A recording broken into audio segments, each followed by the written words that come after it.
మరొకసారి కొరింథీ పత్రిక అపోస్తలుడైన ప్రభువుగా ఉన్న మన ప్రభు అయిన యేసుక్రీస్తు నామమున ప్రతి స్థలములో ప్రార్థించు వారందరికీ శుభమని చెప్పి రాయున్నది.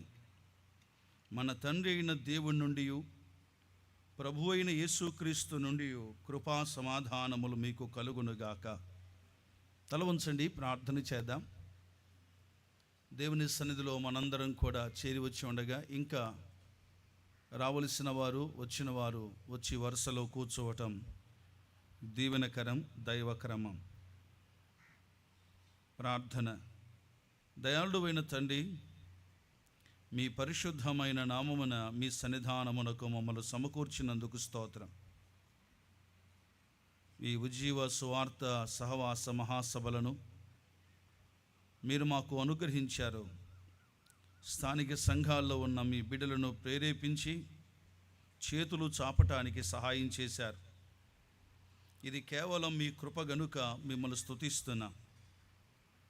ఇంకా రావలసిన వారు అనేక మంది ఉన్నారు, వారిని సహా త్వరపెట్టి తీసుకురండి. మీ సన్నిధిలో ఉన్న మేలు చేత మేమందరం తృప్తి చెందడానికి మీ దాసులమైన మమ్మల్ని అందరినీ బలపరిచి వాడుకొనండి. చదవబడిన ఈ మాటలు దీవించండి, చదవబోయే మాటలు కూడా ఆశీర్వదించండి. ఘనమైన మా దేవ, నిలబడిన వాడు మీ దాసుడు, మీరు ఎరిగి ఉన్నారు ఈ మీ దాసుని. అవసరమైన మాట మాత్రమే నా నోట రావటానికి సంపూర్ణంగా మీ స్వాధీనంలో ఈ మీ దాసుని మీరు ఉంచుకొని మీరు మాట్లాడమని ప్రార్థన చేస్తూ ఉన్నాం. కానీ మాట ఏది నా నోట రాకుండా, ప్రజల సమయం వ్యర్థం కాకుండా మీ ఆత్మ సంబంధమైన నడిపింపును తేటగా, సంపూర్ణంగా, స్పష్టంగా పొందటానికి మీ మెండైన కృప కావాలి ప్రభు. మేమందరం మనుషుని మాట వినడానికి రానే రాలేదు. కేవలం మీ మాట వినడానికే వచ్చాం. మాతో మాట్లాడుమని ప్రభు అయిన యేసుక్రీస్తు నామమునని స్తోత్రించి ప్రార్థించి వేడుకొనుచున్నాము తండ్రి, ఆమేన్. ప్రభునందు ప్రియులారా, మనము చదువుకున్న లేఖన భాగము అపోస్తలుడైన పౌలు కొరింథీయులకు రాసిన మొదటి పత్రికలో నుండి మొదటి 3 వచనాలు మనం చదువుకున్నాం. నిన్నటి రాత్రి వేళ రాని వారు ఉన్నారు ఇక్కడ. వారి కొరకై రాత్రి చదివిన వచనాన్ని అలాగ జ్ఞాపకం చేస్తాను. 9వ వచనాన్ని చదువుకొని దేవుడు మళ్ళీ ఎందుకు పిలిచాడో అంటే, నేను భక్తి లేని వాణ్ణి అని అర్థం అన్నమాట. దేవుని ప్రేమించని వాణ్ణి అని అర్థం. కాబట్టి దయచేసి ఈ సంగతులను జాగ్రత్తగా సరిచేసుకోవటం మంచిది. ఓకే, కొరింథీ మొదటి పత్రికలో ప్రారంభము నుండి కూడా పౌలు చాలా స్పష్టంగా సంగతులు జ్ఞాపకం చేయటం ప్రారంభించాడు. నేను రాత్రి కూడా ఒక మాట విన్నాం కదా, అదేమిటంటే పౌలు వారిలో ఉన్న శ్రేష్టమైన సంగతులను ముందుగా గుర్తు చేసి ఆ తర్వాత సమస్యను గుర్తు చేశాడు. ఒక వ్యక్తి బాగుపడాలి అంటే ముందు అతన్ని మెచ్చుకుంటే మన మాట వింటాడు. అతనిలో ఉన్న గుణలక్షణాలు, శ్రేష్టమైన లక్షణాలను ముందుగా మనం జ్ఞాపకం చేయడం మంచిది.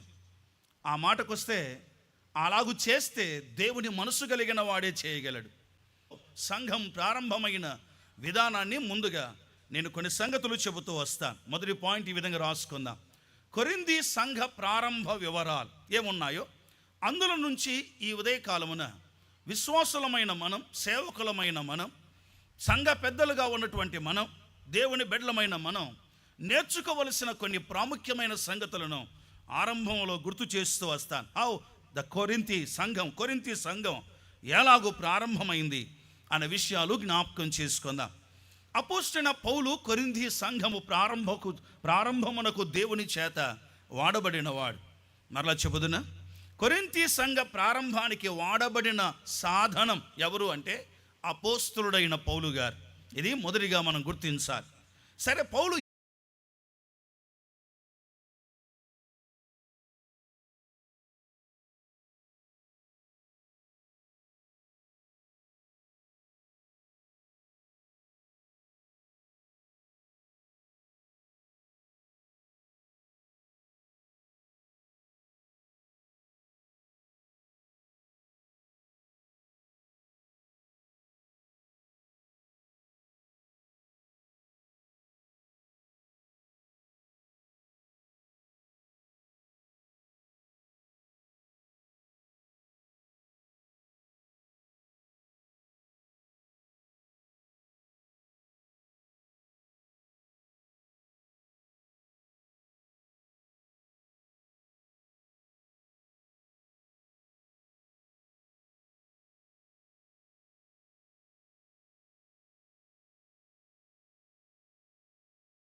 ఒక జ్ఞాపకం చేస్తాను. అపోస్తుల కార్యం అలాగే పెట్టండి. అపోస్తుల కార్యములోనే ఇప్పుడు కొంచెం ఒక పేజీ ముందుకు రండి. 16వ అధ్యాయము చూడండి. అపోస్తుల కార్యముల గ్రంథం. ఎందుకు ఈ మాటలు మనకు అవసరము అంటే, ఈ దినాల్లో దేవుని పరిచర్య జరిగిస్తున్న వారు ఉన్నారు, జరిగించాలి అనుకుంటున్న వారు ఉన్నారు. జరిగించవలసిన బాధ్యత మనందరి మీద ఉంది కనుక ఈ వరుసను మనం అర్థం చేసుకోవటం ఆశీర్వాదకరం. రండి 15వ అధ్యాయం 15వ అధ్యాయము 36 నుండి 37 వచనాలు లేక 36 వచనం మాత్రం చాలు చదువుదాం. అపోస్తుల కార్యముల గ్రంథం చదవగలిగిన వారు మైకు దగ్గర పెట్టుకొని చదవగలిగితే మంచిది. 15వ అధ్యాయం 36 వచనం. కొన్ని దినములైన తర్వాత ఏ పట్టణములలో ప్రభు వాక్యము ప్రచుర పరిచితమో ఆయా ప్రతి పట్టణములో ఉన్న సహోదరుల యొద్దకు తిరిగి వెళ్ళి వారు ఎలాగున్నారో మనము చూతమని పౌలు బర్నబాతో అన్నమాట. ఇప్పుడు దావీదుని ఏమంటున్నారు? అయ్యా నీవు రే తమ్ముడా నువ్వు గర్వపోతురా అన్నాడు. గర్వపోతంటానే మా అన్న ఇలాంటోడాని ఎదురు తిరగల ఊరుకున్నాడు. కొంతసేపు నీవు ఇలాగున్నావు మౌనంగానే ఉన్నాడు. తర్వాత ఇంకో మాట అన్నాడు, ఆ చిన్న గొర్రె మందను ఎవరి వశం చేశావు. ప్రియ దేవుని ప్రియులారా, ప్రారంభమైన విధానం చెబుతున్నా. యూదా కుటుంబం వారికి పరిచయం అయింది. వారెవరట? అకుల్లా, ప్రిస్కిల్. అద్భుతమైన సన్నివేశం. మీకు వందనాలు. ఎందుకంటే అలాగూ చేసేదాన్ని ఎవరు వ్యతిరేకించకూడదు. పౌలు లాంటి మహాభక్తుడే కక్ష చేత గాని మిష చేత గాని ఏ చేతనైనా స్వార్థ ప్రకటిస్తున్నారయ్యా. క్రీస్తు ప్రకటించబడుచున్నాడు, అందుకు నేను సంతోషిస్తున్నాను అన్నాడు. వా, ఏం మనసండి పౌలు గారిది. ఆ పౌలు అన్నది ఏ మనసండి, ఎంత మంచి మనసండి. పౌలుకు వ్యతిరేకంగా స్వార్థ ప్రకటిస్తున్నారు. అన్నా పౌలన్నా పౌలు గారు నీకు వ్యతిరేకంగా గ్రూపు కట్టారన్నా, నీకు వ్యతిరేకంగా ఇలాగ పని చేస్తున్నారన్న అంటే, అటనా సరే ఎవరు పని చేస్తున్నారు అని ప్రశ్నించేవాళ్ళం కావద్దు. దైవ నడిపింపు కాకుండా సొంత ఆలోచనతో వెళ్ళిపోతే దాని ఫలితం, దాని గమ్యం ఏర్పడుతుంది. ఈ విషయాన్ని అది మొదటి మాట. రెండవ మాట రండి, కొరింథీయులకు రాసిన మొదటి పత్రిక 2వ అధ్యాయం 10వ వచనం చూడండి. రెండవ మాట అక్కడ జ్ఞాపకం చేస్తున్న దైవ నడిపింపు కలిగిన వాడు. రెండవది ఇంతవరకు చదివాము, ఆ వచనాన్ని మరొకసారి చదువుదాం. కొరింథీ మొదటి పత్రిక 2వ అధ్యాయం 10వ వచనం. 1 కొరింథీ 3:10 3వ అధ్యాయం 10వ వచనం. దేవుడు నాకు అనుగ్రహించిన కృప చొప్పున. కొరింథీ మొదటి పత్రిక 3వ అధ్యాయం 10వ వచనం. దేవుడు నాకు అనుగ్రహించిన కృప చొప్పున నేను నేర్పరి అయిన శిల్పకారుని వలె పునాది వేసి తిని మరి ఒకడు దాని మీద కట్టుచున్నాడు. ప్రతివాడు దాని మీద ఎలాగూ కట్టుచున్నాడో ఓకే జాగ్రత్తగా చూచుకొనవలెను. వేయబడిన చాలు 10వ వచనం ప్రారంభమై మరొకసారి చదువుదాం. దేవుడు నాకు అనుగ్రహించిన కృప కొలది నేర్పరి అయిన శిల్పకారుని వలె పునాది వేసితిని. ఇక 2 మాటలు మీరు చూడాలి. నంబర్ 1, ఒకటి ఏం చూసాం? ఒక స్థలములో పని స్థిరపడాలి, దేవుని పని జరగాలి అంటే, దైవ దీవెనకరమైన కార్యాలు జరగాలి అంటే, ఒకటి దైవ నడిపింపుతోనే వెళ్ళాలి. మనకు సహోదరుడు వచ్చి అన్న మన జిల్లా కాదు వేరే జిల్లా వచ్చి దేవుని సేవా సమర్పణ ఉందన్నా, కాబట్టి నువ్వు రావాలి, నేను ఫోన్ చేయకుండా వ్యక్తిగతంగా వద్దాం అనుకున్నాను అన్నాడు. వచ్చాడు వ్యక్తిగతంగా. ఆ టైంకి ఆయన టౌన్లో దిగి ఫోన్ చేస్తే నేను టౌన్లో ఉన్నాను, వేరే స్థలంలో ఉన్నాను. వచ్చాడు దగ్గరికి, సేవా సమర్పణ చేయాలన్నా అన్నాడు. Very good, మంచిదేనండి. నంబర్ 1, దేవుడు నిన్ను పిలిచాడా అన్నాను. పిలిచక అన్నాడు. ఓకే, వెరీ గుడ్, సంతోషమే. సంఘం ఒప్పుకుందా అన్నాను. ఒప్పుకోవాలి, ఎవరి కోసం ఒప్పుకుంటారు అని అన్నాడు. ఓకే సరే. 3వ సంగతి అడిగాను, ఇది దేవుని చిత్తమే అనుకుంటున్నావంటే అంత డీప్గా ఆలోచన చేసే టైం నాకు లేదు. మేము ఫిక్స్ చేసుకున్నాం, నువ్వు రావాలా, నన్ను ప్రతిష్ఠించాలా, ప్రతిష్టలో వాక్యం చెప్పాలా. నేను నన్ను వందనాలన్నా, 110 వందనాలన్నా, నేను రాలేనులే అన్నాను. దైవ చిత్తం కోసం కనిపెట్టే మనసు రావట్లేదు ఈ దినాల్లో. వెయిట్ చేద్దాం, 1 రోజా 2 రోజుల 1-2 సంవత్సరాల దైవ నడిపింపును తేటగా మనం అర్థం చేసుకుందాం. అదే మొదటి మాట. రెండవది, దేవుని పని స్థిరపడాలంటే ఆయన కృప లేకపోతే స్థిరపడు. ఏమంటారు చూసారా? నాకు ఉన్న నైపుణ్యతను బట్టి లేక నాకున్న నేర్పరితనమును బట్టి నేను ఈ పని చేశానన్నాడా? నో, అలాగని లేదు. ఏమన్నాడు చూసారా? ఆయన నాకు అనుగ్రహించిన ఏమన్నా చెప్పండి అన్నమాట, కృప చొప్పున. ఎస్, ఇది కేవలం నా శక్తి కాదు, నా సామర్థ్యత కాదు, నా బలము కాదు, నా జ్ఞానము కాదు, కేవలం ఆయన కృప ద్వారా ఈ కార్యాన్ని జరిగించగలుగుతున్నాను.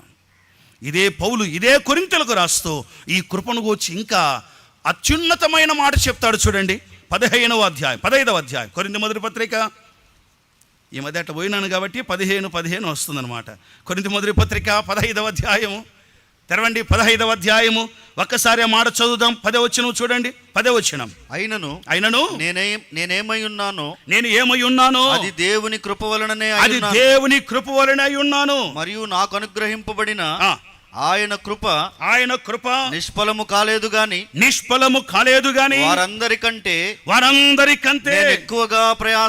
నేను ఎక్కువగా ప్రయాసపడినది నేను కాను. ఆగండి, మామూలుగా ఆ మాట చెప్పిన తర్వాత ఎట్టుండాలి ఫీలింగ్? కొంచెం ఆగుతారా? అక్కడ ఆగండి. ఆ మాట మరొకసారి ముందు మాట చదువు. ముందు మాట, నేను అందరికంటే ఎక్కువగా ప్రయాసపడితిని. ఆ మాట లేదా? ఎక్కువగానే మాట లేదా? వారందరికంటే ఎక్కువగా ప్రయాసపడితిని. ఈ మాట అంటేనే ఫీలింగ్ ఎట్టుండాలా? ఒకవేళ నిజంగా కాళ్ళరంగు వేసుకుంటే పౌలయ్య గారు కాళ్ళరంగు వేసుకుంటే, అపోస్తలుడైన పౌలు గారు కాళ్ళరంగు వేసుకుంటే ఖచ్చితంగా ఏమనొచ్చు అంటే, హలో, అందరికంటే ఎక్కువ చేసింది మనమేనండి. రవ్వంత కూడా కనబడలేదు ఆ గర్వం. నెక్స్ట్ మాట ఏమంటాడు చూసారా? ప్రయాసపడ్డాను కానీ ఆ క్రెడిట్ ఎవరికి రావాలి, ఆ ఘనత ఎవరికి రావాలి తెలుసా? ప్రయాసపడింది నేను కాను, నాకు తోడై ఉన్న దేవుని కృపయే. పరులారా, ఈ తగ్గింపు జీవితం కలిగి ఉండగలిగితే దేవుని మహాకృప చేత అద్భుతాలు కల్లారా చూస్తాం మనం. కొరింథీలో సంఘం, ఒక స్థలంలో సంఘం ప్రారంభం కావాలంటే దాని వెనకున్న ప్రయాస. మొన్న ముస్లిం అడుగు వెళ్ళాం కదండి, మీరు కూడా చాలామంది వచ్చారు, స్థానిక సంఘాల వారు, సహోదరులు కూడా వచ్చారు. ముస్లిం అడుగు వెళ్ళినప్పుడు కొంతమంది ప్రభువు నమ్ముకున్నారు, రక్షణ పొందారు, తీర్మానం చేశారు. అక్కడ మనకు కరపత్రిక ఇవ్వడం వలన కొందరు ఫోన్ చేస్తే మళ్ళీ ఎప్పుడు వెళ్ళాలా, ఎప్పుడు వెళ్ళాలా? చెలిమిల స్థానిక సంఘ సహోదరులు ఆ విషయంలో ఎంతో ఆశ కలిగి మరలా వెళ్ళడానికి ఏర్పాటు మాటికి మరో సామిల్ చిన్న ఫోన్ చేసి ఏమన్నా ఆ ఊరు పట్టించుకోవా అన్నాడు. అంటే ఏ ఊరు చిన్న ఆయన అన్నాను.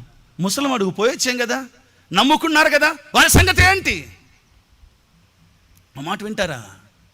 దైవ నడిపింపు ప్రకారం చేద్దాం, ఆయన కృప మీద ఆధారపడి మనం చేద్దాం. నేను చేస్తానండి, నాకు అవుతుందండి అంటే దేవుడు ఏం చేస్తాడు అంటే కనబడకుండా చేసేస్తాడు. ప్లీజ్, ఆయన కృపకు ఆయన ఔన్నత్యమునకు ప్రాధాన్యత ఇచ్చిన వారమై తల ఉంచి ఆయనే తప్ప నేను కాదు.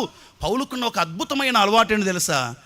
నేను కాదు అనేది మనకు నేర్పించింది యేసు ప్రభు వారే. కానీ యేసు ప్రభు తర్వాత మనకు కనబడే వ్యక్తి మన ప్రభు అయినా అపోస్తలుడైన పౌలు గారు అనే సంగతిని మనం గమనించాలి. ఆయన కృప మీద ఆధారపడి పరిచర్య చేశాడు. మూడవ మాట చూడండి. మూడవ మాట, దైవ పద్ధతిలో పనిచేశాడు. సొంతమైన పద్ధతిలో కాదు. ఎక్కడ ఆగాలో, ఎక్కడ ఉండకూడదు, ఏ స్థలములో ఎన్ని దినాలు ఉండాలో, ఎక్కడ ఎలాగూ వెళ్ళాలో దైవ పద్ధతిలో సాగి వెళ్ళాడు. కనుక ఈ మాటలు నేను అంతటితో ఆపుతున్నాను. ఈ సంగతిని దయచేసి కొరింథీ సంఘ ప్రారంభం కొరకై చాలా విషయాలు కనబడతాయి. రండి, అపోస్తల కార్యం 18వ అధ్యాయంలోనికి రండి. అక్కడ ఒక మాట జ్ఞాపకం చేసి నేను ముందుకు వెళతాను. దేవుడు తనకు భరోసా ఇచ్చాడు. ఏమని? ఈ పట్టణంలో నాకు అనేక జనం ఉన్నారు అని చెప్పినప్పుడు అక్కడ 1.5 సంవత్సరాలు అక్కడే ఉన్నాడు. దేవునికి స్తోత్రం. అద్భుతమైన సంఘం అక్కడ ఆరంభమైంది. కానీ దినాలు గడుస్తూ ఉండగా జరిగిన సంగతి ఏంటో రండి. మొదటి కొరింథీ పత్రిక మళ్ళా రండి, మొదటి అధ్యాయం. కొరింథీ మొదటి పత్రిక మొదటి అధ్యాయంలో మరొకసారి 2వ వచనాన్ని చదువుకుందాం. 2వ వచనం చదవండి. కొరింథీలోనున్న దేవుని సంఘమునకు అనగా క్రీస్తు యేసునందు పరిశుద్ధపరచబడిన వారై పరిశుద్ధులుగా ఉండుటకు పిలువబడిన వారికిని మనకును ప్రభువుగా ఉన్న మన ప్రభు అయిన యేసుక్రీస్తు నామమున ప్రతి స్థలములో ప్రార్థించు వారికందరికిని వారందరికీ శుభమని చెప్పి వ్రాయునది. అంటే ఈ పత్రిక ఎవరికి? కొరింథీయులకైనా మనకు కూడానా? ఇంత చదివినాక జవాబు చెప్పకపోతే ఎట్లన్నా మీరు? ఈ పత్రిక కొరింథీయులకు మాత్రమేనా మనకు కూడానా అంటున్నా. ఎందుకు మనకు కూడా? మన పేరు ఉందా? చెలిమిల్లులో ఉన్న సంఘమునకు, పాములపాడులో ఉన్న సంఘమునకు, కర్నూలులో ఉన్న ఏమైనా ఉందా అట్లా పేర్లు? మళ్ళీ లేవే. మళ్ళీ ఎందుకు మనకు అంటున్నారు?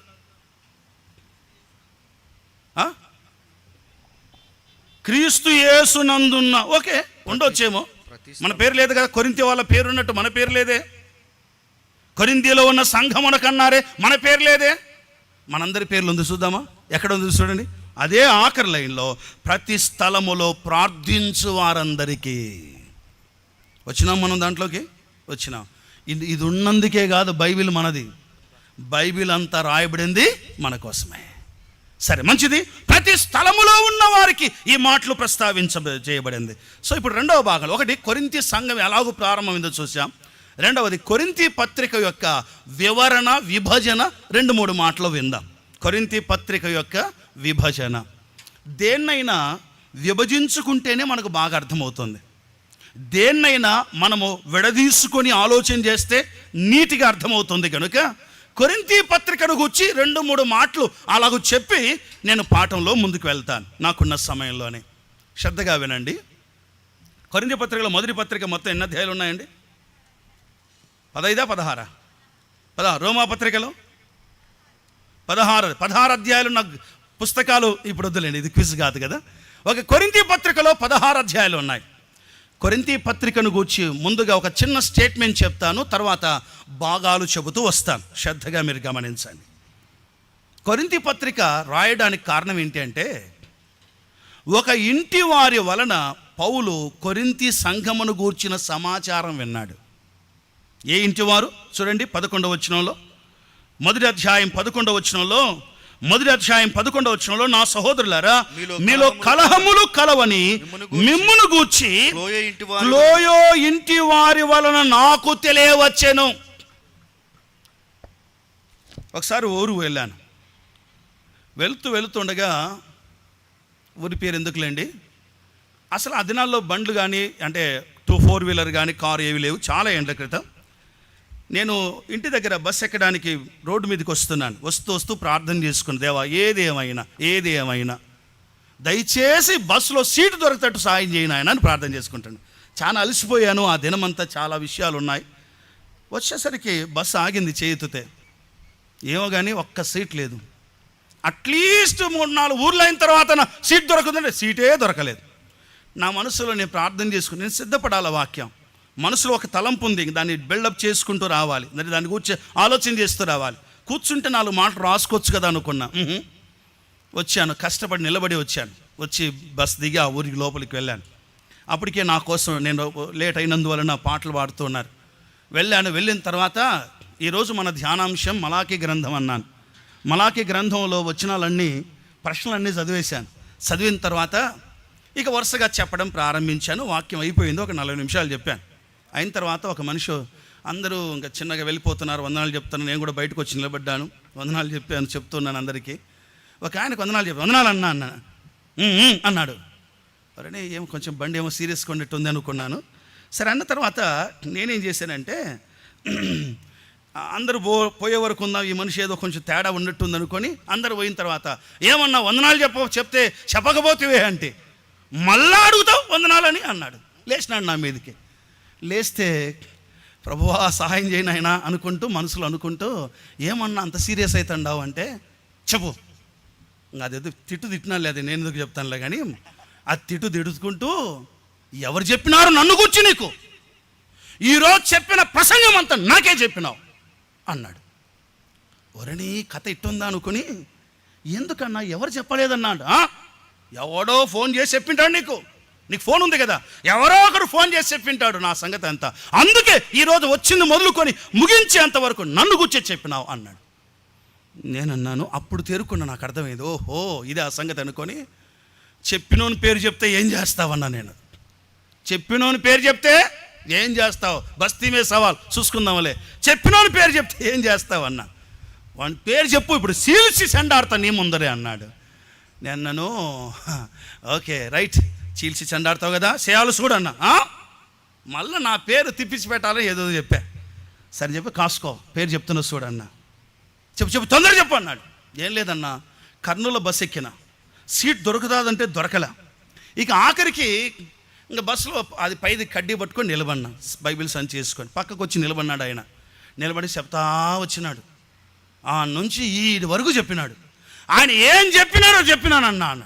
ఎవడు వాడు కర్నూలుకి వచ్చి ఆమెడు నీ అండడు వసుకుంటా నీ బస్సులో ఎక్కి నన్ను కూర్చి చెప్పినాడు ఎవడంటే ఎవరో కాదు, ప్రభు అయిన యేసుక్రీస్తు వారే, నిన్ను నన్ను రక్షించిన దేవుడే ప్రేరేపించాడు చెప్పానన్న. ఇప్పుడు చూసుకో సీల్స్ మళ్ళీ చూద్దాం. చాలాసార్లు అనేక మందికి వాక్యం తగిలినప్పుడు నన్ను గూర్చి ఎవడో చెప్పింటాడేమో, ఏమో తెలిసింటుందేమో అని ఆ దరిద్రమైన ఆలోచన వారిలారా మానుకోండి దయచేసి. ఇది బైబిల్ గ్రంథం, దేవుడు మనతో మాట్లాడేవాడు. ఇప్పుడు కొరింథీ పత్రిక ఎందుకు రాసే ఈ కథ అంతా చెప్పడానికి కారణం ఏంటో తెలుసా అండి? డైరెక్ట్గా ఉన్నది ఏ పాయింట్స్ చెప్పాలో, ఏ మాట మీద చెప్పాలో, దేని గురించి చెప్పాలో డైరెక్ట్గా రాసేసినాడు. మళ్ళీ చెప్పడం కూడా కాదు, లిఖితపూర్వకంగా కదా గ్రంథస్థం చేసి వారి చేతికి అప్పగించి పంపించాడు. ఎవరి వల్ల తెలిసింది ఇన్ఫర్మేషన్ చెప్పాలి? ఎవరి వలన? క్లోయో ఇంటి వారిని వల్ల తెలిసింది. తెలిసిన దానికి దేవుని మీద ఆధారపడ్డాడు. అందుకే బైబిల్లో ఒకని ఇచ్ఛను బట్టి రాయబడలేదు, దైవాత్మ ప్రేరణతో రాయబడ్డాయి. క్లోయ ఇంటి వాళ్ళు చెప్పినందుకు కాదు, క్లోయ ఇంటి వారు చెప్పిన విషయాలను దేవుని దగ్గర పాదాల దగ్గర పెట్టి వారికి అవసరమైన మాటలు తెలియచేశాడు. ఇక్కడ ఇంకో హెచ్చరిక కూడా చెప్పాలి. ఈ చెప్పే బ్యాచ్ చాలా మంది ఉంటారు. ఉన్నారా సంఘాల్లో? ఏ బ్యాచ్ అంటే ఈ బ్యాచ్ చెప్పే బ్యాచ్ అన్నమాట కదా. ఒకడు దొరికితే చాలు చెప్తానే ఉంటారు వరుస పెట్టి, అట్టా ఇట్లా అలాగు ఇలాగు అని చెప్పే బ్యాచ్ ఉన్నారు కొంతమంది. వినండి జాగ్రత్తగా వినండి. చెప్పేది ఎలాగుండో తెలుసా? చూసినది, నేను రాత్రి కూడా మనకు జ్ఞాపకం చేసుకున్నా, చూసినది చూచినట్టుగా, విన్నది విన్నట్టుగా. ఇంకా మాట కూడా చెప్పాలి దానికి తోడుగా. రాత్రి కూడా గుర్తు చేశాను, యోసేపు వారి అన్నల చెడు సమాచారాన్ని ఎవరు చెప్పాడు? చెప్పాల్సిన తండ్రికే చెప్పాడు. సో ఇప్పుడు 3 మాటలు దొరికాయి మాట. ఒకటి, చూసింది చూసినట్టు చెప్పాలి, వినింది విన్నట్టు చెప్పాలి, చివరిగా చెప్పాల్సిన వాళ్ళకే చెప్పాలి, కానీ చెప్పకూడని వాళ్ళకు మాత్రం చెప్పడానికి వెళ్ళలేదు. విశ్వాసులారా, ప్రభువు నామమున మనవి చేస్తున్నాను, దేవుని సంఘం పిల్లశాస్త్రాలు కాదు, ఇది దేవుని సేవ, ఇది పిల్లశాస్త్రాలు కాదు. క్లోయో ఇంటి వారి వల్ల తెలుసుకున్నాడు, సంఘానికి ఉత్తరం రాశాడు దేవుని ఆత్మచేత ప్రేరేపించబడి. అది మొదటి మాట. ఇంకో స్టేట్మెంట్ కూడా వినాలి. అదేంటంటే, కొరింథీ పట్టణం చాలా దరిద్రమైన పట్టణం. గొప్ప పట్టణమే కానీ ఆ పట్టణము శరీర సంబంధమైన అపవిత్రతకు మారు పేరు. మళ్ళీ చెప్తున్నాను, జారత్వం, వ్యభిచారం, శరీర సంబంధమైన అట్ట చెడ్డ పేరు కలిగిన పట్టణంలో పరిశుద్ధుల సమూహం ఉండగా ఆరంభం బాగానే ఉంది, కానీ రాను రాను రాను రాను లోకములో ఉన్న అపవిత్రత సంఘములోనికి జొరబడింది. అందుకే స్టార్టింగ్లోనే పౌలు అద్భుతమైనటువంటి పాఠాన్ని ప్రారంభించాడు. ఆ పాఠం దగ్గరికి వెళ్ళకముందు ఈ కొరింథీ పత్రికలో ఉన్న సంగతులు ఏంటో ఒక 12 విషయాలు ప్రస్తావిస్తాడు కొరింథీ పత్రికలో. ఆ 12 త్వరగా చెప్తాను, మీరు రోజు నోట్ చేసుకోగలిగితే వెరీ గుడ్, నోట్ చేసుకోకపోతే తర్వాత అయినా ఆన్లైన్లో ఉంది కదా, లైవ్లో పెడుతూ ఉన్నారు, మీరు తర్వాత అయినా చూసుకొని మీరు రాసుకోవచ్చు. మొత్తం 12 సంగతులు ఉన్నాయి, అవి చెప్పాల్సిందే. నేను వరుసగా చెబుతూ వస్తున్నాను, శ్రద్ధగా మీరు నోట్ చేసుకోండి, గమనించి. నెంబర్ 1, విభజన ఉంది కొరింథీ సంఘంలో. గ్రూపిజం, నేను వాళ్ళకు సంబంధించి, నేను వీళ్ళకి సంబంధించి విభజన లేక గుంపు రాజకీయాలు ఉన్నాయి, కొరింథీ సంఘంలోనికి వచ్చాయి. రెండవది, అపవిత్రత సంఘములోనికి వచ్చింది. లోకములో ఉండాల్సిన అపవిత్రత సంఘములోనికి వచ్చింది. మూడవది, కోర్టు కేసులు ఉన్నాయి, ఆ సంఘంలో వ్యాజ్యాలు ఉన్నాయి, ఆ సంఘంలో వ్యాజ్యాలు ఉన్నాయి, కోర్టు కేసులు ఉన్నాయి, దాన్ని గురించి ప్రస్తావించాడు. నాలుగవది, ఆ సంఘంలో జారత్వం ఉంది, శరీర అపవిత్రత జారత్వం ఉంది, దాన్ని గురించి ప్రస్తావించాడు.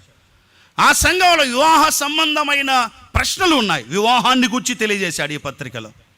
ఐదవది వివాహము. ఆరవది విడాకుల ప్రస్తావన కూడా చేశాడు ఈ గ్రంథంలో.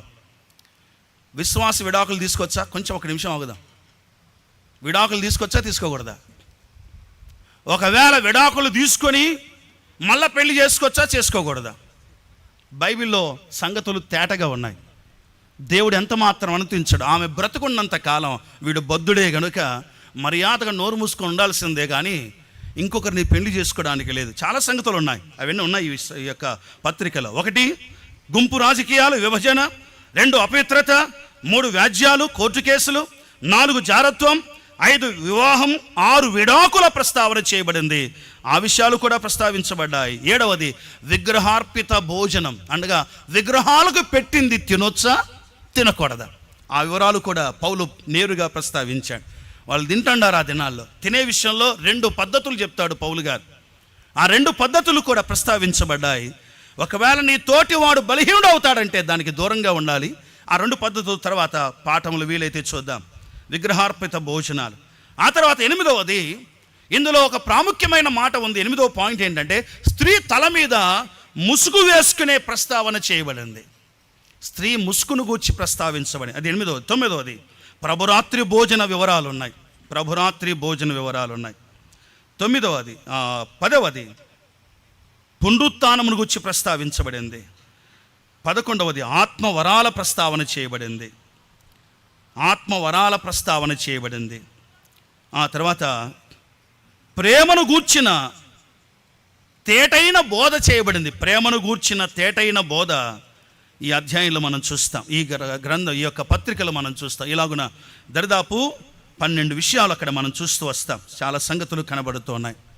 ఈ కొరింథీ పత్రిక ఇలాంటి విభజనతో లేక ఇలాంటి అంశాలతో ప్రస్తావించబడింది గనుక ఈ కొరింథీ పత్రికలోని ఈ అంశాలన్నీ కూడా 2 భాగాలుగా చేసుకోవచ్చు. ఒకటి, సిద్ధాంతపరమైనటువంటి తప్పులు చెప్పాడు, వారు అనుసరిస్తున్న వాటిలో చేస్తున్న తప్పులు చెప్పాడు. అంటే ప్రాక్టికల్ ఇష్యూస్ ఉన్నాయి, డాక్టనల్ ఇష్యూస్ ఉన్నాయి. సిద్ధాంతపరమైన తప్పులు ఏవైతే వాళ్ళు చేస్తున్నారో దాన్ని తెలియజేశాడు. 2వది, వారు అనుసరించే విషయాల్లో ఏ తప్పులు చేస్తున్నారో దాన్ని కూడా తెలియజేస్తూ వచ్చాడు. ఈ సంగతులు స్పష్టంగా ఈ గ్రంథంలో మనం చూస్తూ వస్తాం. కాబట్టి ప్రియులారా, ఈ కొరింథీ పత్రిక యొక్క ఉపోద్ఘాతంలో ఈ ఉదయకాలం మనం నేర్చుకున్న పాఠాలు: 1, పత్రిక ఆ సంఘం ఎలాగూ ప్రారంభమైంది. 2, పత్రిక యొక్క విభజన వివరాలు మనం చూస్తూ వచ్చాం. ఇంకో మాట అలాగూ ప్రస్తావించి నేను ముగిస్తాను. ఆ తర్వాత ఆ కార్యక్రమంలో దేవుని వాక్యాన్ని మరొక దైవ సేవకుడు అందిస్తాడు. కొరింథీయులకు రాసిన మొదటి పత్రిక, మరలా రండి, మొదటి అధ్యాయం. ఇప్పుడు 2వ వచనం మరలా చదవండి. 2వ వచనం. కొరింథీలోనున్న దేవుని సంఘమునకు, అనగా క్రీస్తు యేసునందు పరిశుద్ధపరచబడిన వారై పరిశుద్ధులుగా ఉండుటకు పిలువబడిన వారికిని మనకును ప్రభువుగా ఉన్న మన ప్రభు అయిన యేసుక్రీస్తు నామమున ప్రతి స్థలములో ప్రార్థించు వారికి అందరికీ శుభమని చెప్పి వ్రాయున్నది. శుభమని చెప్పి వ్రాయున్నది. చాలు. కొరింథీ పత్రిక మనం ధ్యానం చేస్తున్నాం. నిన్న రాత్రి, ఇప్పుడు కూడా అదే వింటూ ఉన్నాం. ప్రభు చిత్తమైతే మధ్యాహ్నం కూడా అదే వింటాం. కొరింథీ మొదటి పత్రిక. నేను ఇప్పుడు ఒక మాట చెప్పాను, జ్ఞాపకం ఉందా? లోకములో ఉన్న అపవిత్రత ఎక్కడికి వచ్చింది? చెప్పాలి, ఎక్కడికి వచ్చింది? సంఘంలోనికి వచ్చింది. అందును బట్టి ఆరంభములోనే కొరింథీయులు అని ప్రస్తావించిన సమయంలోనే పౌలు గారు చాలా స్పష్టంగా వారిని హెచ్చరిస్తూ వచ్చాడు. ఆ హెచ్చరిక ఏంటంటే, కొరింథీలో ఉన్న సంఘమునకు, అనగా ఏం రాశాడు? కొరింథీలో ఉన్న సంఘమునకు అనగా క్రీస్తు యేసునందు. కులం రాశాడా? 2, 3, 4, 5 ఏమని రాశాడా? కొరింథీలో ఉన్న సంఘము అంటే ఎవరో తెలుసా? 2 మాటలు ప్రస్తావించబడ్డాయి. 1, క్రీస్తు యేసునందు పరిశుద్ధపరచబడిన వారై. 2వది, పరిశుద్ధులుగా ఉండుటకు పిలువబడిన వారు. 1, పరిశుద్ధపరచబడిన వారు. 2, పరిశుద్ధులుగా ఉండుటకు పిలువబడిన వారు. ఆ మాట అడుగుదనా? రక్షించబడి బాప్తీసం తీసుకున్న వాళ్ళందరూ చేయెత్తారు. ఆవలించేటోళ్ళు, నిద్రపోయేటోళ్ళు అందరూ కూడా చేయెత్తారు. రక్షించబడి బాప్తీసం తీసుకున్న వాళ్ళందరూ చేయెత్తారు. ఎత్తారా? మళ్ళీ ఏమంటారా? బాప్తీసం. వెరీ గుడ్, చేయించండి. చాలా వందనాలు. మనం ఒక సంఘానికి చెందినవారు. సంఘం 2 భాగాలు. 1, స్థానిక సంఘం. 2వది సార్వత్రిక సంఘం. స్థానిక సంఘముగా ఒక్కొక్క గ్రామంలో మనం కూడి వస్తున్నాం. అసలు సంఘములో ఉన్న వ్యక్తులు ఎవరు అంటే, లేక సంఘము అంటే ఏమిటంటే, పరిశుద్ధ పరచబడిన వాళ్ళు, రెండవది పరిశుద్ధులుగా ఉండుటకు పిలువబడిన వారు. మనం ఎవరి ద్వారా పరిశుద్ధపరచబడ్డాం? అక్కడే ఉంది చూడండి, మొదటి 2వ వచనంలోనే అక్కడ రాయబడిన మాట, క్రీస్తు యేసునందు పరిశుద్ధపరచబడిన వారై. పరిశుద్ధపరచబడిన, మన పరిశుద్ధపరచబడింది ఎవరి యందు? క్రీస్తు యేసు నందు పరిశుద్ధపరచబడ్డాం. ఆ మాటకొస్తే మన పరిశుద్ధత ఎవరో తెలుసా? లేఖనం ఏం చెప్తుంది? అదే మొదటి అధ్యాయం 31 వచ్చి చదవండి. అదే మొదటి అధ్యాయం కొరింథీ మొదటి పత్రిక 1:31 చూడండి. అతిశయించువాడు ప్రభువునందే అతిశయించవలనని రాయబడినది నెరవేరునట్లు దేవుని మూలముగా ఆయన మనకు జ్ఞానమును, ఆయన అంటే మన ప్రభు అయిన యేసుక్రీస్తు వారు, ఆయన మనకు జ్ఞానమును నీతియు పరిశుద్ధతయు విమోచనమును ఆయను. కొరింథీ మొదటి పత్రికలో పరిశుద్ధత ప్రస్తావన దరిదాపు 5 సార్లు చేయబడింది. అందులో 3 మాత్రమే ఇప్పుడు జ్ఞాపకం చేస్తున్నాను. నంబర్ 1, ఆయనే పరిశుద్ధత. ఇది చూడండి, పరిశుద్ధత మనకు అర్థం కావాలంటే ఎవరి వైపు చూడాలి? ప్రభువే తప్ప ఎవరి వైపు చూసినా మనకు అర్థం కాదు. ఆయన మనకు పరిశుద్ధత. వినండి, పరిశుద్ధత నిర్వచనం ప్రపంచంలో ఎవరు ఇవ్వలేరు, ఒకవేళ నోటితో చెప్పినా ప్రదర్శించలేరు. కానీ పరిశుద్ధత మనకు అర్థం కావాలి అంటే మన ప్రభు దగ్గరికే వెళ్ళాలి తప్ప ఇంకెవ్వరి దగ్గర మనకు తెలియదు. రెండవది, పాపలోకములో పరిశుద్ధతగా జీవించాలి అంటే నేర్చుకోవలసింది ప్రభు దగ్గరే తప్ప ఇంకెవ్వరి దగ్గర మనం నేర్చుకోలేము. కొన్నిసార్లు భలే అడ్జస్ట్ అయిపోతాం మనం. ఏందనుకుంటున్నామన్నా, నీకేం తెలుస్తుంది? నువ్వు సేవకుడు కాబట్టి. అసలు ఈ ఉద్యోగం చేసే దగ్గర ఎట్టుంటుంది తెలుసా నీకు? అబ్బబ్బబ్బబ్బా, అస్సలు జాగ్రత్తగా ఉండడానికే కుదరదు. మీరంటే సేవకులు గనక నో. అంతకంటే దరిద్రమైన లైంగిక అపవిత్రత, శరీర అపవిత్రత, లోకములో ఉన్న అపవిత్రత అంతా కూడా కొరింథీలో ఉంది. ఆ కొరింథీ పట్టణంలో క్రీస్తు రక్తము చేత వారు పరిశుద్ధపరచబడ్డారు. పరిశుద్ధతను కాపాడుకోలేకపోయారు. కానీ పరిశుద్ధతను కాపాడుకోవాలి స్వామి, ఏం చేయాలా అని ఎవరి దగ్గరికి వెళ్ళాలో తెలుసా? మన ప్రభు దగ్గరికి వెళ్ళాలి. ఎందుకో తెలుసా? ఆయన పాపలతో ఉన్నాడు, పాపలతో కలిసి భోంచేశాడు, పాపలతో కలిసి ఉన్నాడు. అయితే అదే సమయంలో పాపము లేకుండా ఆయన జీవించగలిగాడు గనుక పరిశుద్ధత మనకు నేర్పించగలిగిన వాడు మన ప్రభువు తప్ప మరొకరు లేరు. పరిశుద్ధత ఆయన. రండి, ఇదే కొరింథీ పత్రికలో ఇంకో ప్రస్తావన చేయబడి 3వ అధ్యాయంలోనికి రండి. అదే 3వ అధ్యాయం. పరిశుద్ధతను గూర్చి దేవుని వాక్యం ఏం తెలియజేస్తుందో జ్ఞాపకం చేస్తున్నాను. 3వ అధ్యాయము 16వ వచనం చూడండి. అదే మొదటి కొరింథీ పత్రిక 3:16 చూడండి. మీరు దేవుని ఆలయమై ఉన్నారనియు, దేవుని ఆత్మ మీలో నివసించుచున్నాడనియు మీరు ఎరుగరా? ఎవడైనను దేవుని ఆలయమును పాడు చేసిన ఎడల దేవుడు వానిని పాడు చేయును. దేవుని ఆలయము, వినాలి, దేవుని ఆలయము పరిశుద్ధమై ఉన్నది.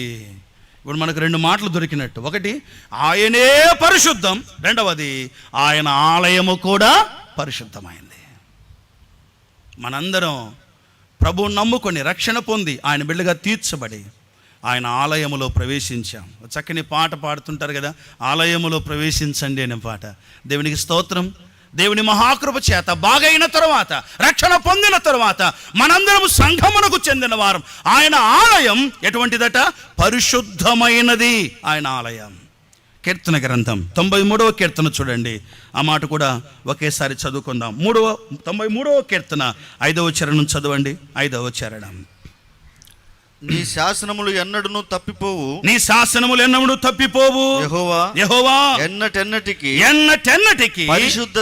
పరిశుద్ధతయే నీ మందిరమునకు అనుకూలము. మీరు వరుసగా ఈ సంగతులు నోట్ చేసుకోవాలి, గమనించాలి. నంబర్ 1, ఆయనే పరిశుద్ధత అంటే ఆయనే. రెండవది, ఆయన ఆలయము పరిశుద్ధమైంది. మూడవది, ఆలయ పునాది కూడా పరిశుద్ధమైంది. తిమోతి 2వ పత్రిక 2వ అధ్యాయం తెరవండి. తిమోతి 2వ పత్రిక 2వ అధ్యాయం. ఇవన్నీ చెప్పుకున్న తర్వాత ఒక చిన్న హెచ్చరిక మనం జ్ఞాపకం చేసుకుందాం. తిమోతి రెండవ పత్రిక 2వ అధ్యాయము 19వ వచనం చూడండి. 19వ వచనం, అయినను దేవుని యొక్క స్థిరమైన పునాది నిలకడగా ఉన్నది. దేవుని యొక్క స్థిరమైన పునాది నిలకడగా ఉన్నది. ప్రభు తన వారిని ఎరుగును. ప్రభు తన వారిని ఎరుగును. అనునదియు ప్రభు నామమును ఒప్పుకొను ప్రతివాడును. మాట వినాలి. దేవుని పునాది, సంఘ పునాదిని గూర్చి లేక దేవుని యొక్క స్థిరమైన పునాదిని గూర్చి ప్రస్తావించబడిన మొదటి మాట, ప్రభు తన వారిని ఎరుగును. అనునదియు ప్రభు నామమును ఒప్పుకొను ప్రతివాడును. ప్రభు నామమును ఒప్పుకొను ప్రతివాడును దుర్నీతి నుండి తొలగిపోవలెను. దుర్నీతి నుండి తొలగిపోవలెను. అనునదియు దానికి ముద్రగా ఉన్నది. దానికి ముద్రగా ఉన్నది. ఓకే, అందరు నా వైపు చూడండి. నా చేతిలో ఒక కాయిన్ ఉంది. ఇది ₹8 బిళ్ళ, ₹2 బిళ్ళ. అందరు నా వైపు చూడండి. దీన్ని చూస్తాను ఏమంటాం? దీన్ని చూస్తే ఏమంటారు? దొరికిందిలే ₹2,000 నోట్ అంటారా? ఏంటి, ఎంత ఇది విలువ? ఎంత? ₹2. ఇది ₹2. దీన్ని చూస్తానే ₹2 అని ఈజీగా అర్థమవుతుంది. దీనికి 2 వైపులా ఉంది. ఒకవైపు భారతదేశ ముద్ర ఉంది, మరొక వైపు దీని సంఖ్య ఎంతనో రాయబడి ఉంది. ఈ 2 దీని మీద ఉండటం వలన దీనికి విలువ వచ్చింది. ఎంత విలువ? ₹2. 2 వైపులా ముద్ర ఉంది. దేవుని పునాదికి కూడా, సంఘ పునాదికి కూడా 2 ముద్రలు. ఒకటి ప్రభు తన వారిని ఎరుగును, రెండవది ప్రభు నామము ఒప్పుకొనువాడు దుర్నీతి నుండి తొలగిపోవాలను. సో ఇప్పుడు ఏమర్థమైంది చెప్పండి? ఆయన పరిశుద్ధుడు, రెండవది ఆయన ఆలయము పరిశుద్ధమైంది, ఆయన పునాది కూడా పరిశుద్ధమైంది. ఇంత చెప్పడానికి కారణం ఏంటో తెలుసా? ఇంత వివరణ ఇవ్వడానికి కారణం ఏంటో తెలుసా? మనమున్న సంఘం, మనమున్న సమాజం, ప్రభు రక్షించి తన బిడ్డలుగా చేసుకున్న ఆ ప్రియ రక్షకుడు పరిశుద్ధత విషయంలో ఎంత గొప్పవాడో మనం అర్థం చేసుకోవడానికి. ఆయనే పరిశుద్ధం. అందుకే దూతలు పొగుడుతూ యెషయా గ్రంథం 6వ అధ్యాయంలో పరిశుద్ధుడు, చెప్పండి, పరిశుద్ధుడు పరిశుద్ధుడు అని గాన ప్రతిగానములు చేస్తూ దేవుణ్ణి ఆరాధిస్తున్నాడు. సహోదరి సహోదరులారా, విశ్వాసులారా, ఇప్పుడు సీరియస్గా జాగ్రత్తగా ఇటు వినాలి. ఏంటో తెలుసా? ఇంత పరిశుద్ధమైన మందిరంలో చేర్చబడ్డామే, మన పరిశుద్ధతను కాపాడుకుంటున్నామా?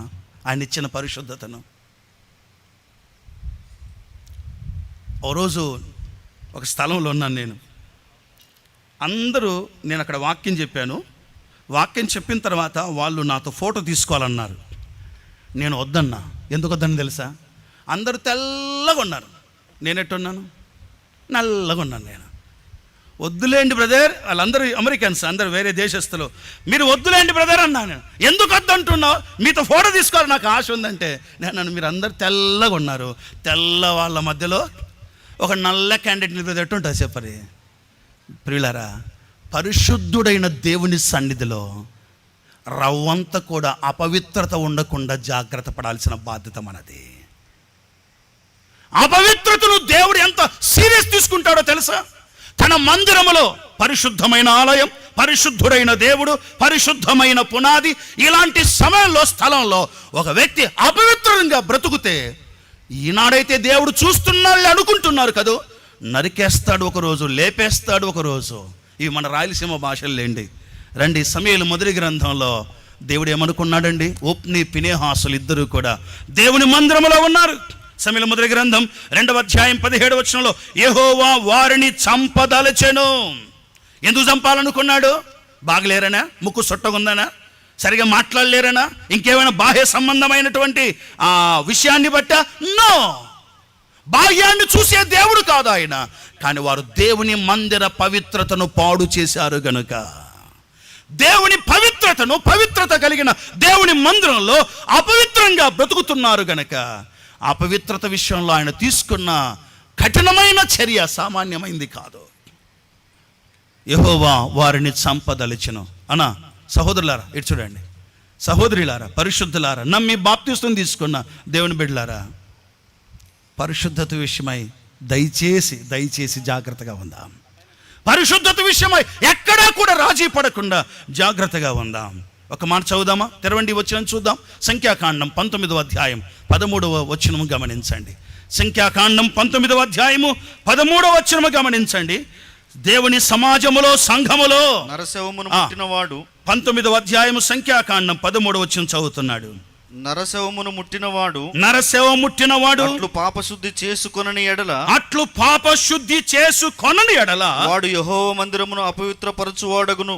వినండి, ఆ సందర్భం ఏదైనా దాని భావాన్ని మీరు అక్కడ గమనించండి. పాపశుద్ధి చేసుకొనని వాడు యెహోవా మందిరమును అపవిత్రపరచువాడగును. ఆ మనుష్యుడు చాలు ఆ మనుష్యుడు చదవండి. ఇశ్రాయేలులో నుండి కొట్టివేయబడును. విశ్వాసులారా, ఇది పాత నిబంధనలే అన్నా మాకు తెలుదా? రెఫరెన్స్ల మీద మాకు అబ్బా చాలా తెలుసులే అనుకుంటున్నారు కదా. పాత నిబంధన కొత్త నిబంధన పరిశుద్ధతలో దేవుడు ఎప్పుడు రాజీ పడేవాడు కానే కాదు. పరిశుద్ధత విషయంలో ఆయన ఎంత సీరియస్ తీసుకుంటాడో ఈ లేఖనాలు మనకు అర్థమవుతున్నాయి. యెహోవా వారిని చంపదలిచెను. దేవుని మందిర పవిత్రతను కాపాడవలసిన బాధ్యత మనది. మందిరంలో ఒకతను బీడి తాగుతున్నాడు. అంటే మందిరంలో అనుకుంటారు మళ్ళా భక్తుడండి ఆయన, లోపల తాగడు, బయట తాగుతాడనమాట. బయట బీడి తాగుతున్నాడు. బీడి తాగేవాడు మందిరంలో పాటలు పాడవచ్చా? బీడి తాగేవాడు మందిరంలో చెడ్డ పనులు చేసేవాడు ఆరాధన సాయకరంగా వాక్యం చెప్పొచ్చా?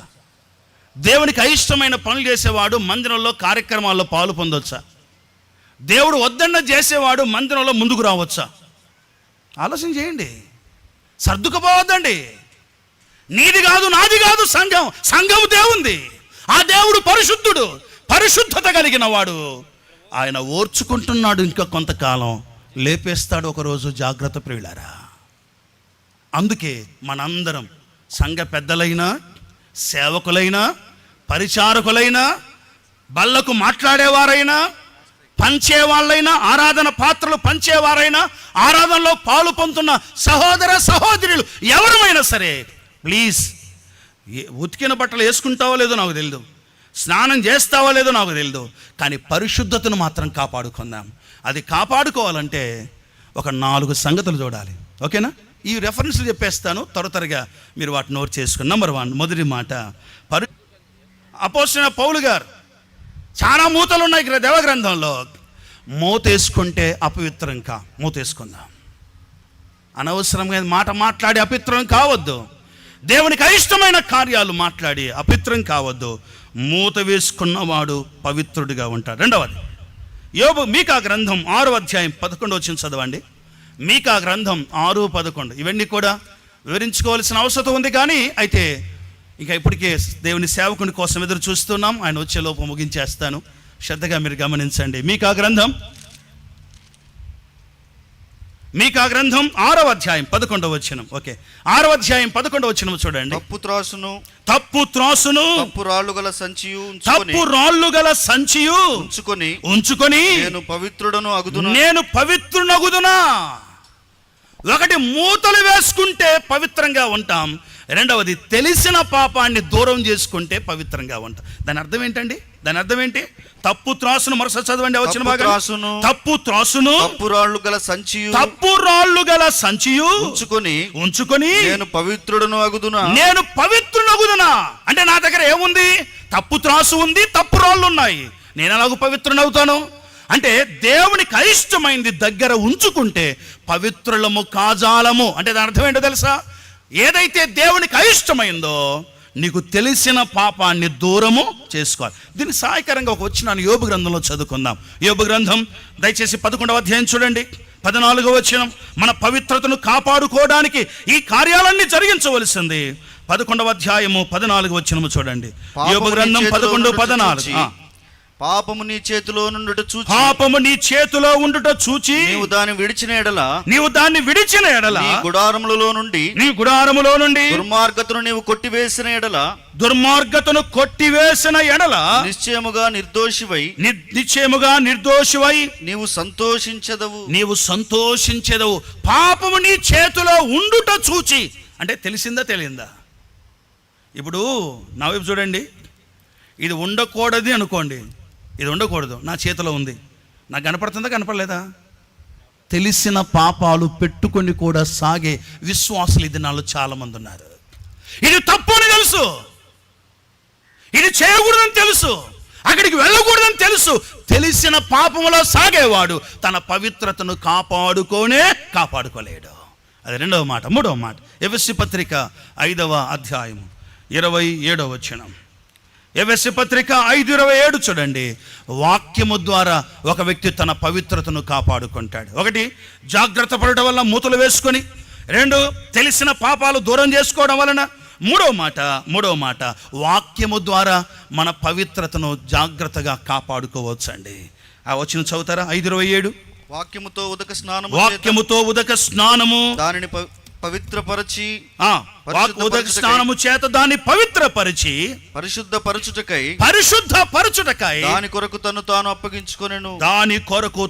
తాను అప్పగించుకొనెను. వాక్యము ద్వారా మనం పవిత్రపరచబడతాం. ఇంకో మాట సహాయకరంగా చదివేద్దామా? నెహెమ్యా గ్రంథం 13వ అధ్యాయం 5వ వచనంలో ధర్మశాస్త్రాన్ని తెరిచి, ఇది పట్టుకుంటుంటే నేను రాత్రి మీటింగ్ అయిన తర్వాత మా మనవరాలను అడిగినాడు, ఎట చెప్పినాడు తాత వాక్యం అంటే 2 చేతులు ఇట్లా పెడుతుందనమాట. ఇట పెట్టి ఇట చెప్పినాడు అంటుంది. దేవుని వాక్యం శ్రేష్టమైన వాక్యం. దేవుని వాక్యము ద్వారా మనము పవిత్రపరచబడతాం. నెహెమ్యా గ్రంథం రాసుకోండి, ఆ వచనాన్ని 13వ అధ్యాయం 5వ వచనంలో ధర్మశాస్త్రాన్ని తీసి ఎజ్రా దేవుని సేవకులు చదివినప్పుడు చదువుతూ ఉండగానే వారిలో ఉన్న అపవిత్రమైన ఉండకూడని సంబంధాలన్నీ దూరమైపోయాయి. కానీ ఒకడు మాత్రం ఉన్నాడు, వాడు ఎవడో కాదు, ఆ మనిషి ఎవరో కాదు, ఎలియాషీబు అని ఒక యాజకుడు. ఆ మాట చూడండి, 13వ అధ్యాయము నెహెమ్యా గ్రంథం 13వ అధ్యాయం. ఆ వ్యక్తి పేరు జ్ఞాపకం చేస్తాను. 13వ అధ్యాయము ఎలియాషీబే. 13వ అధ్యాయము 4వ వచనంలో ఎలియాషీబు అని ఒక యాజకుడు ఉన్నాడు. ధర్మశాస్త్రం చదివేవాడే, ధర్మశాస్త్రం ఎరిగిన వాడే. కానీ వింటున్నారా? చదువుతున్న మనిషి మారలా. ఇలాంటి వారు చాలా మంది కనబడుతున్నారు. ఒక వ్యక్తి పరిశుద్ధతను కాపాడుకోవాలి అంటే మూడవదిగా వాక్యం దగ్గరికి రావాలి. నిద్ర ఎప్పుడు వస్తుంది మనకు? ఒప్పుకోరి. ఆవలింపులు ఎప్పుడు వస్తాయి? నిద్ర ఎప్పుడు వస్తుంది? చెప్పరే. కళ్యాణ్ అలాగే జెసిల్, మీరు పాట పాడేటప్పుడు ఎవరైనా నిద్రపోయినట్టు చూసినారా మీరు? అస్సలు కనపడదు. పాట రాకపోయినా లోపల గొనుక్కుంటాం పాట. ఆ మ్యూజిక్, వాళ్ళు పాడే విధానం, నేర్పించే విధానం చూసి నిద్రపోయేటోళ్ళు ఉన్నారా? బుద్ధున్నోళ్ళు ఎవరు నిద్రపోరు. వాక్యం చెప్పినప్పుడు ఎందుకు నిద్ర వస్తుంది? మీకు చాలాసార్లు చెప్పాను. మా సంఘంలో ఒక ఆయన ఉండేవాడు, ఏసై దగ్గర పోయినాడు. ఆయన లేండి, పేరు చెప్పుకున్నా ఏం కాదు కానీ ఎందుకులే పేరు. ఇప్పుడు బాగా నిద్రపోతాడు ఆయన. వెనక లైన్లో కుర్చీలో కూర్చునేవాడు, బాగా నిద్రపోయి. ఓ రోజు ఇంటికి పోయి ఏమన్నా నీకేమన్నా ఆలోచన ఉందా? పెద్దోనివి మందిరంలో వెనక కూర్చొని ఇట్టాబట్టి నిద్రపోతుంటావు, కింద పడితే ఎట్టన్నా? నిద్రపోవద్దన్నా ప్లీజ్ అన్నా. నా స్వరం మీకు తెలుసు కదా, అందరికీ తెలుసు. ఇంత గట్టి స్వరంతో చెప్తున్నా ఎట్టబడతాదన్నా నిద్ర అంటే. చూడు మోషే అర్థమవుతుందా? ఇట్లా అన్నాడు. తీసుకుపోయి లోపల బెడ్రూమ్ చూపించినాడు. వాళ్ళ బెడ్రూమ్ బాగా డబ్బులున్నోళ్ళు, పెద్ద పెద్ద బెడ్లు, భలే ఉంది బెడ్రూమ్. ఈడా నిద్ర రాదు నాకు. ఎక్కడ? బెడ్రూమ్లో. నా ఆఫీస్కి వచ్చావు కదా నువ్వు, ఆఫీసు చాలా ఏసీ ఉంటుంది, చాలా బాగుంటుంది ఆయన ఆఫీస్ ఛాంబర్. అంటే ఆయన సీట్ కూర్చుండేది అద్భుతంగా ఉంటుంది, మంచి ఆఫీసర్ ఆయన. ఆఫీస్కి వచ్చావు కదా? వచ్చినానన్నా. ఏం చేద్దాం? అడిగిన పాపానికి అన్ని జవాబు చెప్పాల్సి వచ్చింది నాకు. వచ్చినానన్నా. చూసావు కదా, అంత బాగుంటుంది ఆఫీస్లో. ఆడా నిద్ర రాదు, ఇంట్లో నిద్ర రాదు, ఆఫీసులో నిద్ర రాదు. నిద్ర వచ్చేది ఎక్కడ తెలుసా? చెప్పరు, ఇంక మీరు చెప్పరు. మందిరంలో నిద్ర వస్తాయి. పోవాలో లేదో చెప్పంటున్నాడు. ఇంక నేనేం చెప్పాలా? ఒక మనిషి కనీస నిద్ర లేకపోతే అనారోగ్యం అవుతాడు కదా అన్న. నిద్ర శాంక్షన్ అన్న, అంతే. ఇంకా నిద్రపో. ఆడ రాదు నిద్ర, ఇంట్లో రాదు, బయట రాదు, ఆఫీస్లో రాదు. వచ్చేది ఇక్కడే కనుక నిద్రపో. ఏం చేద్దాం? వాక్యం పోగొట్టుకుంటావు, జీవితం అట్టే అయిపోతుంది. ఆయన జీవితం అట్టే అయిపోయింది. కొంచెం బాధాకరమే. వినండి, జాగ్రత్తగా వినండి. వాక్యానికి ఏ మనిషి, అందుకే ఆరంభంలో చెప్పాను, గుర్తుందా? ఇప్పుడు నేను వాక్యం చెప్పాను, అయిపోయింది. తర్వాత దేవుని సేవకుడు ఇంకొక ఆయన మన మధ్యకు వచ్చాడు, ఆయన వాక్యం చెప్తాడు. రేపు ఇంకొక ఆయన కొత్త ఆయన వస్తాడు, ఆయన వాక్యం చెప్తాడు. రేపు 2 కొత్త వాళ్ళు వస్తారు, ఆయన వాక్యం చెప్తారు. అందరం వాక్యం చెప్తాం. బలి చెప్పినాడన్నా, మోషన్ అంటే నాకు బలి ఇష్టం అన్నా. నోరు మూసుకోరి. నాకు దగ్గర కావాల్సింది ఎవరి దగ్గర కావాలి? వాక్యానికి దగ్గరకండి. వాక్యాన్ని ప్రేమించండి, వాక్యానికి దగ్గరకండి. వాక్యం మనల్ని పవిత్రపరుస్తుంది. అది మూడో మాట. చివరిగా 4వ మాట ఏది పవిత్రపరుస్తుందో తెలుసా? ఆయన సన్నిధి. యెషయా గ్రంథం 6వ అధ్యాయంలో మనం చూస్తాం. యెషయా యొక్క దర్శనాన్ని మనం గమనించాం. అక్కడ యెషయా పరలోకం వైపు చూశాడు. భక్తుడైన ప్రవక్త అయిన యెషయా పరలోకం వైపు చూశాడు. దేవుని పరిశుద్ధత కనబడి 6వ అధ్యాయం రాసుకోండి చాలు. మొదటి వచనం ఏముంటుంది చెప్పండి చూడకుండా. రాజైన ఉజ్జియా మృతి నొందిన సంవత్సరమున అత్యున్నతమైన సింహాసనందు ప్రభు ఆసీనుంటూ చూచి తిని ఆయన చొక్కా ఎంచులు దేవాలయం నిండుకొని ఉన్నాడు. అదే కదండి మొదటి అధ్యాయము 6వ అధ్యాయం మొదటి వచనం నుండి ఆ మహాపరిశుద్ధుని చూశాడు. అది మొదటి చూపు. రెండవది తనలో చూసుకున్నాడు. తన అపవిత్రత అర్థమైంది. అంత పరిశుద్ధ దేవుని సన్నిధిలో నేనున్నాను, అయ్యో అపవిత్రమైన పెదవులు గలవారును అన్నాడు. అది రెండవ చూపు. మూడవ చూపు ఏం చేశాడు తెలుసా? తన చుట్టూన్న వాళ్ళని చూశాడు. ముందు దేవుని చూశాడు, దేవుని పరిశుద్ధత అర్థమైంది. తనను చూసుకున్నాడు, తన అపవిత్రత అర్థమైంది, సరి చేసుకున్నాడు.